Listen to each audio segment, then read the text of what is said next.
대상. 나의 미래를 위한 모래주머니.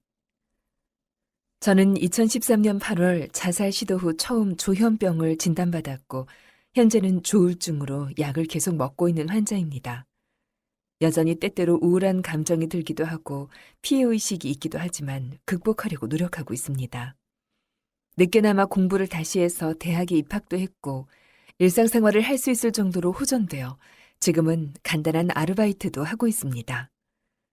이런 저에게도 고등학교, 재수 시절에는 정말 힘들었던 기억이 있습니다. 하루하루 죽을 것 같이 살기 싫었고 내가 왜 태어났는지 세상을 원망하고 부모를 원망하기도 했습니다.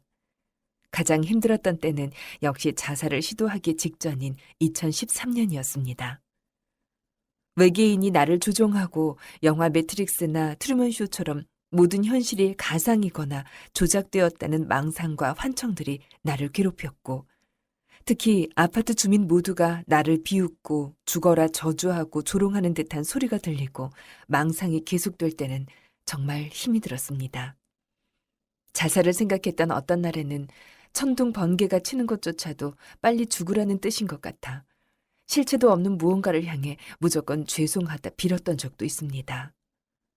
머리를 다듬을 생각에 미용실에 가면서도 지나치는 사람들에 대한 온갖 피해의식과 지혜의식으로 힘들었고 미용실 거울에 비친 깎지 않은 수염과 산발한 듯한 지저분한 머리, 여드름 투성이에 씻지도 않은 제 모습을 보면서는 더욱더 비참했었습니다.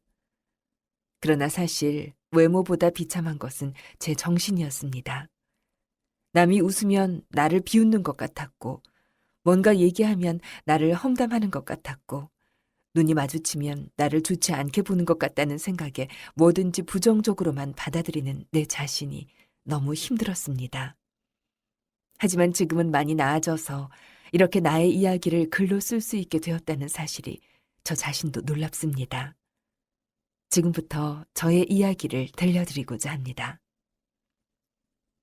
요즘 우울증은 비교적 흔한 질병으로 인식되고 있지만 아직도 정신질환은 타 신체적 질환과는 달리 사회적인 차별이 많은 편입니다. 저는 조현병으로 1년 동안 통원 치료를 받으면서 군대를 면제받았습니다. 군대가 면제된 것에 대해 열의 9은 그 이유를 궁금해하고 또 어떤 이는 직접 이유를 묻기도 합니다. 저는 당연한 것이라고 생각은 합니다. 멀쩡하게 생겨가지고는 왜 군대를 안 가냐는 의문이 생기기 때문이겠죠. 그럴 때마다 저는 차별받는 것이 두려워서 사고를 당해 많이 다쳤었다고 얘기합니다. 실제로 사고로 다친 건 사실이지만 면제의 사유는 아닙니다. 면제는 조현병 때문에 받은 것이죠. 그래도 지금은 용기를 내서 가까운 친구나 지인에게는 우울증 때문에 그렇다고 얘기할 수 있는 수준까지 되었습니다. 우울증은 어느 정도 사회에서 용인되는 정신병이기 때문에 주변 사람들도 나도 우울해 본 적이 있다며 납득하고 이해해 주기도 합니다. 한 번은 친한 친구에게 자살 시도를 했던 것을 용기 내어 얘기한 적이 있었는데 최악의 시나리오를 각오하고 눈물을 머금고 솔직히 털어놓았습니다. 다행히 그 친구도 우울한 적이 있고 본인도 그런 생각을 해본 적이 있다며 공감해 주었습니다. 이렇게 나를 이해해주고 공감해주는 사람들이 있다는 것은 참 기쁜 일입니다. 그렇지만 다른 한편으로는 아직도 여전히 정신병 환자에 대한 차별과 편견이 많습니다. 알게 모르게 부딪히게 되는 사회적 편견에 맞서려면 정신병이 있음에도 불구하고 기죽지 말아야 합니다. 즉, 자기가 자신에게 갖고 있는 편견부터 극복해야 합니다. 최근 기억력이 나빠져서 일을 자꾸 놓치면서 상사에게 혼날 때도 있지만 지나치게 자책하고 무기력감에 빠지지 않으려고 노력하고 있습니다. 조금 더 주의를 기울이고 노력하면 더 잘할 수 있을 거다 하고 스스로를 다독입니다. 스스로 이렇게 생각하게 되니 상대방도 나를 나약하게만 보지는 않을 거라고 생각하게 되었습니다. 정신질환은 여러 병 중에서도 힘든 병입니다. 정신병 환우들의 가족들도 힘들겠지만 환우를 많이 지지해주고 격려해 주었으면 좋겠습니다. 아마 많은 분들이 지금까지도 정신과라면 손사래를 치실 겁니다. 저는 다행히 증상이 심해지기 전에 혼자서 병원에 갈 수 있었지만 심한 경우에는 병원에 갈 생각도 안 하거나 신체적으로도 무기력한 상태가 되어 많이 힘들기 때문에 반드시 보호자가 필요합니다. 환자가 가장 힘들 때 극단적인 생각을 하기도 합니다. 이때 가족이 짜증난다고 무관심해 버리면 안 됩니다. 그리고 일단 환자를 병원에 데리고 가는 것이 중요합니다. 저도 제 스스로 병원을 찾아갈 수밖에 없을 만큼 정말 힘들었습니다. 버스 타고 병원으로 가는 내내 망상과 환청이 저를 괴롭혔습니다.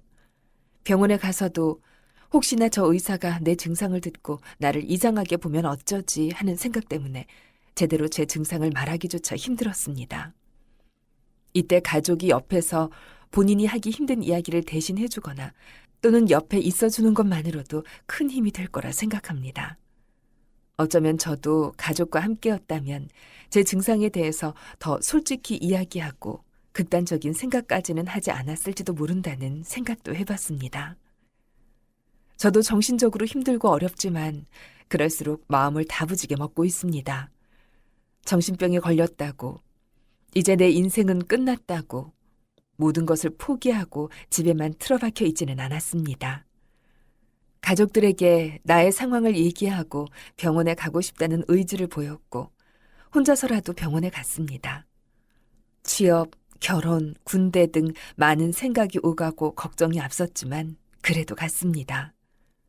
모든 병이 다 그렇듯이 키우면 더 고치기 어려워지고 나중에 치료하려고 하면 취업은 취업대로 안 되고 병은 더 심해지는 상황이 될 수도 있으니까요. 정신적으로는 괴로웠지만 위축되거나 나약한 마음을 먹지 않으려고 노력했습니다. 치료에 대한 믿음을 가지고 의사와 적극적으로 의사소통을 하고 약도 꼬박꼬박 먹었습니다. 그러다 증상이 호전되면서 조심스럽게 배달 음식점에 전화도 걸어보고 편의점도 가보고 친구도 만났습니다. 정신병은 단기간에 호전되지 않는 만큼 환자가 길게 보고 치료에 임하는 것이 중요합니다. 힘든 순간에도 자기 관리를 해야 한다는 생각을 했습니다. 일반인과 정신과 환자의 차이는 식량을 저장해 놓았냐 아니냐의 차이 같습니다. 일반인은 선천적, 후천적으로 정신적 식량을 비축해 두고 있습니다. 그래서 새벽까지 놀아도 누군가 정신적으로 힘들게 해도 그것의 영향을 거의 받지 않거나 받아도 털고 일어나는 것입니다. 그러나 저 같은 경우 무방비 상태였습니다. 누군가 지나가며 별뜻 없이 휙 던진 말도 빗으로 꽂히고 아침에 일어나면서 침대에 다시 눕고 싶었습니다. 고등학생 때는 정말 눈 뜨고 있을 체력도 없다 보니 그냥 살아있는 시체 마냥 숨만 쉬고 있는 상태까지 이르기도 했는데 저처럼 그 지경까지는 가지 않았으면 합니다. 주치의 선생님의 권유로 낮병원을 다닌 적이 있는데 매주 금요일 체육 시간이 있었습니다. 체력 소모가 크지 않은 요가나 스트레칭 동작이었지만 워낙 체력이 약하다 보니 땀이 송골송골 맺혔습니다. 그렇게 운동을 열심히 하면 그날은 쓸데없는 생각도 덜 하게 되고 기분도 상쾌했습니다.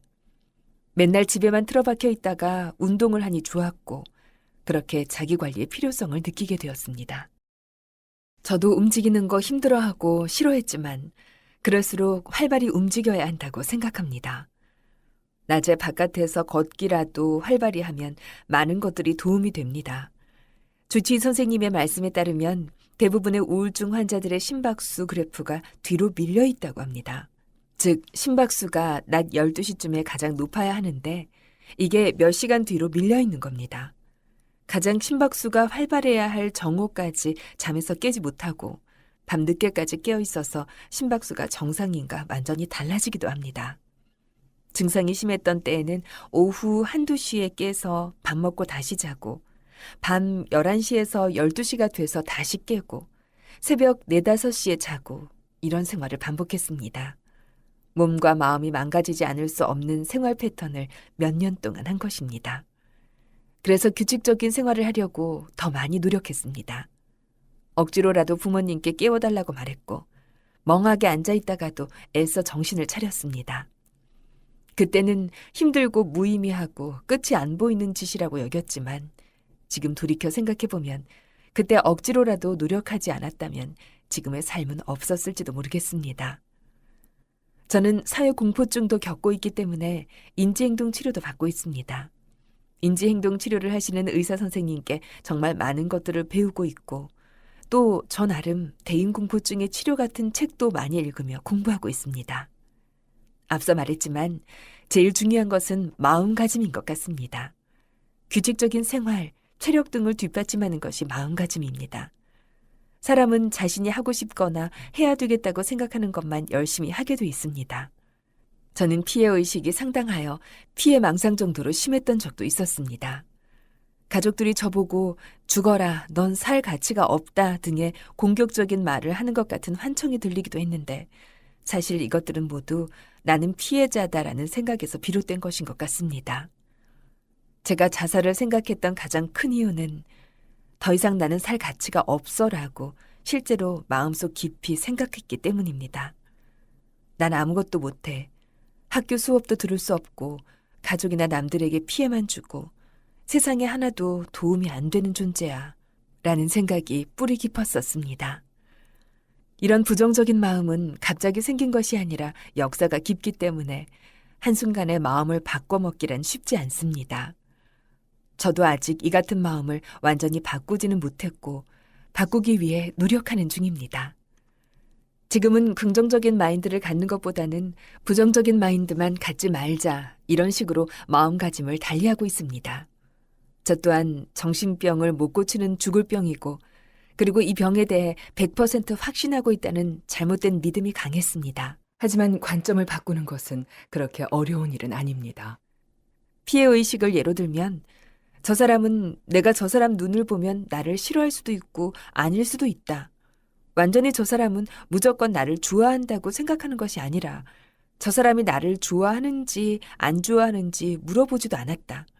그러니 나에 대해 어떤 생각을 하고 있는지 알 수 없다. 그러나 말하지 않아도 저 사람이 나를 대하는 태도를 보면 알 수 있다고 여기곤 하는 것입니다. 이것이 바로 한국 특유의 문화, 눈치와 연관이 있습니다. 이 눈치라는 것은 맞을 확률보다 틀릴 확률이 더 높습니다. 특히 정신과 환자의 눈치는 더 그렇습니다. 눈치는 인지적 오류의 측면에서 볼 때 독심술, 감정적 추론에 가깝습니다. 저 사람의 마음을 내가 읽고 있고 알고 있다는 것이 굉장한 착각이라는 것을 인지행동 치료를 통해 배울 수 있었습니다. 배운 대로 저 스스로에게 되뇌었습니다. 저 사람이 눈썹을 긁는 것이 과연 나를 싫어한다는 의미일까? 그것이 100% 확실한가? 혹은 저 사람이 나를 쳐다보고 갔다. 내가 싫어서 그런가? 확실한가? 지금도 저를 설득하는 게 어렵지만 자꾸 시도하고 있습니다. 저의 자동적 사고가 합리적인 생각이 될 때까지 앞으로도 계속 자신에게 물어야겠죠. 책에 나오는 방법 중 망상이 들면 그 망상을 이기려 들지 말고 그냥 내버려 두라고도 합니다. 내 머릿속을 망상이 드나들고 있다고 인정하고 망상이 떠오르면 망상이 들어왔구나 생각하고 망상이 없어지면 망상이 나갔구나 하고 가볍게 생각하는 것입니다. 망상은 상처와 같아서 자꾸 신경 쓰고 어떻게 하려고 건드리면 더 커지고 덧나고 심해집니다. 며칠 전에는 수영을 하다가 이유 없이 저 사람은 나를 싫어할 거야 라는 생각이 들었는데 열심히 수영을 30분 정도 하다 보니까 어느새 그 생각이 사라졌습니다. 일상생활을 계속하는 것도 중요하다고 느꼈습니다. 물론 일상생활이 불가능하신 중증 환자분들은 힘드시겠지만 본인이 대중교통을 타거나 글을 읽거나 남과 대화를 할 수 있는 수준이라면 병으로 무기력하기보다는 어떻게 하든 하루를 알차게 살려고 노력해야 합니다. 자꾸 정신병에만 신경 쓰고 거기에만 집중하다 보면 더 병을 키우게 되기 때문에 지금 하는 일에 집중하려고 노력하고 있습니다. 병이 나을 때까지는 망상이 사탕 발린 말로 유혹해도 귀를 막고 앞만 보고 갈 것입니다. 정신과 환우에게 병이란 체육선수가 찬 모래주머니라는 생각이 듭니다. 인생은 하나의 체육 훈련이고 내가 모래주머니를 찬 이상 훈련이 더 힘겨울 수밖에 없습니다. 하지만 여기서 힘들다고 훈련을 포기해버리면 본인의 기록은 나아질 수 없습니다.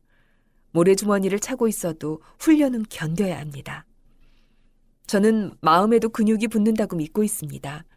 자꾸 걷다 보면 어느새 훈련이 할만하다고 생각이 들 것이고 뛸 수도 있을 것입니다. 만약 모래주머니를 차고 있어도 뛸 수 있다면 그때 모래주머니를 벗는다면 날아갈 듯한 기분으로 인생을 살 수 있지 않을까 생각합니다. 저의 인생은 아직도 현재 진행형입니다. 병도 완화되어 약도 용량이 줄고 친구도 한 명 한 명 새롭게 사귀고 일상이 좀 더 편안해지고 돈도 벌고 이런 게 저의 소소한 행복이자 삶의 재미입니다. 요즘 수영을 다시 시작했는데 몇 주 전까지만 해도 저는 자유형을 하지 못했었습니다. 수영을 포기할까도 생각했습니다. 아무리 하려 해도 계속 물만 먹고 제자리에서 발버둥 칠 뿐이었기 때문입니다. 사실 수영에 대한 생각을 접고 몇 달 보낸 후에 다시 수영하자고 마음먹었을 때도 자유형이 안 됐기 때문에 더욱 상심이 컸습니다. 저는 편히 마음먹기로 결심했습니다. 그냥 너무 거기에 집착하고 몰두하지 않기로 한 것입니다. 꾸준히 노력하되 지금 당장 안 돼도 괜찮다는 마음으로 편히 했습니다. 그랬더니 어느 순간 숨이 쉬어지고 자세가 잡히고 지금은 자유형을 할 수 있게 되었습니다. 정신병도 이와 비슷하지 않을까 생각합니다. 꾸준히 노력하되 금방 낫지 않더라도 나 자신을 너무 자책하고 원망하지 말자. 그러면 어느 순간 훨씬 나아져 있는 나를 발견하게 되지 않을까. 결국 모든 게 마음먹기에 달려있고 내가 어떤 마음 자세로 병을 대하는지에 따라 병은 내 인생의 장애일 수도 있고 또는 장애가 아닐 수도 있는 것 아닐까요?